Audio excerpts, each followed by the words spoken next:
كعيناي شوقا. الحمد لله وكفى وسلام على عباده الذين اصطفى.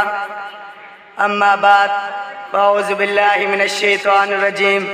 بسم الله الرحمن الرحيم. يا أيها المزمل قم الليل إلا قليلا نصفه أو ينقص منه قليلا أو زد عليه ورتل القرآن ترتيلا. صدق اللہ العظیم.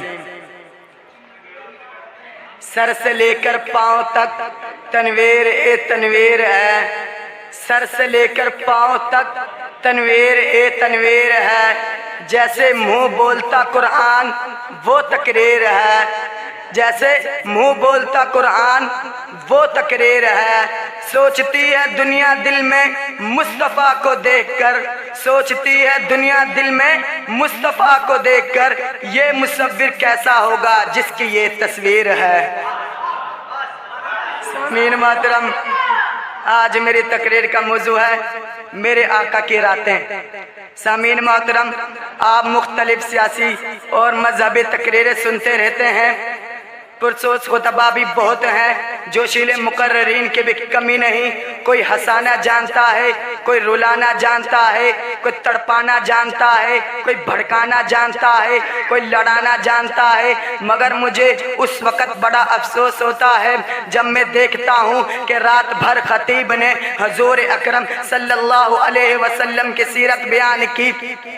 کسی کو ہنسایا، کسی کو رلایا، کسی کو بھڑکایا، کسی کو تڑپایا، خوب نعرے لگوائے، زندہ باد مردہ باد کی آوازیں بلند ہوئی. لیکن جب نماز فجر کا وقت ہوا تو میں نے دیکھا کہ حاضرین بھی غائب، خطیب بھی غائب. اللہ اکبر. اللہ کے بندو، اس سے بہتر تو یہ تھا کہ تم رات بھر میٹھی نیند سوتے اور صبح نماز جماعت کے ساتھ پڑھ لیتے. اور جس عظیم انسان کی سیرت تم نے رات بھر بیان کی ہے، اس کا تو یہ حال تھا کہ اس کی رات کا ایک بڑا حصہ اللہ کے ساتھ مناجات اور قرآن کریم کی تلاوت میں گزرتا تھا. فرض نماز تو بہت دور کی بات ہے، اس عظیم انسان کی نماز تہجد بھی قضا نہ ہوتی تھی، حالانکہ سارا دن مصروفیت ہوتی تھی.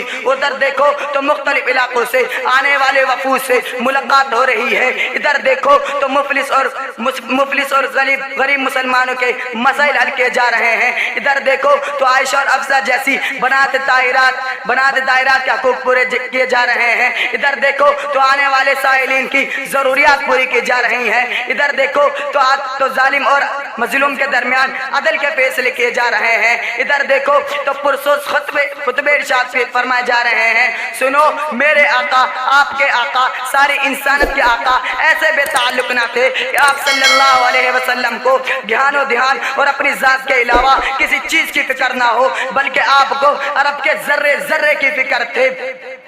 بلکہ آپ کو عرب کے ذرے ذرے کی فکر تھے، بیوی بچوں کی فکر تھے، یتیموں اور بیواؤں کی فکر تھے، بھٹکی ہوئی انسانیت کو راہ راست پر لگانے کی فکر تھے.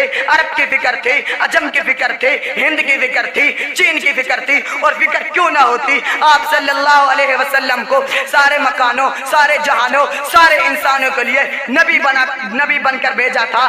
سامعین محترم، آپ صلی اللہ علیہ وسلم اتنی مصروفیت کے باوجود اپنی تہجد کی نماز قضا نہ ہونے دیتے تھے. نماز بھی ایسی ادا فرماتے تھے کہ بعض اوقات آپ صلی اللہ علیہ وسلم رات بھر کھڑے رہ جاتے، کھڑے کھڑے پاؤں مبارک میں ورم آ جاتے. سیدہ عائشہ عرض کرتی کہ اللہ کے رسول، اللہ تعالیٰ نے آپ کو معاف کر دیا ہے، پھر آپ اتنی تکلیف کیوں برداشت کرتے ہیں؟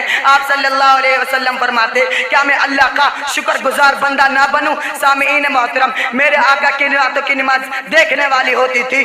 رکوع کرتے تو اتنی دیر تک جھکے رہتے کہ دیکھنے والے کہتے کہ شاید آپ صلی اللہ علیہ وسلم سجدہ کرنا بھول گئے ہوں. سجدہ تو پھر سجدہ ہوتا تھا، سر اٹھانا بھول جاتے، سجدے میں روتے اور دعائیں مانگتے. کہ سیدہ عائشہ عرض کرتی کہ آپ صلی اللہ علیہ وسلم جب روتے تھے تو آپ صلی اللہ علیہ وسلم کے سینے مبارک سے ایسی آوازیں نکلتی تھی کہ جیسی ابلتی ہوئی انڈیا سے آوازیں نکلتی ہیں. سامعین محترم، میرے آقا صلی اللہ علیہ وسلم رات کو سوتے بھی تھے، حقوق بھی ادا کرتے تھے، لیکن رات کا ایک حصہ اللہ تعالیٰ کی عبادت میں گزارتے تھے. راتوں کو لہو دلم میں گزارنے والوں، عبرت حاصل کرو اپنے آقا کے قیام اللیل سے، سجدوں سے، رکوع سے، مناجاتوں سے اور اللہ سے تڑپ تڑپ کر مانگنے سے کہ اے اللہ ہمیں بھی اپنے آقا کی راتوں میں سے کچھ حصہ عطا فرما. آمین. وآخر دعوانا ان الحمدللہ رب العالمین.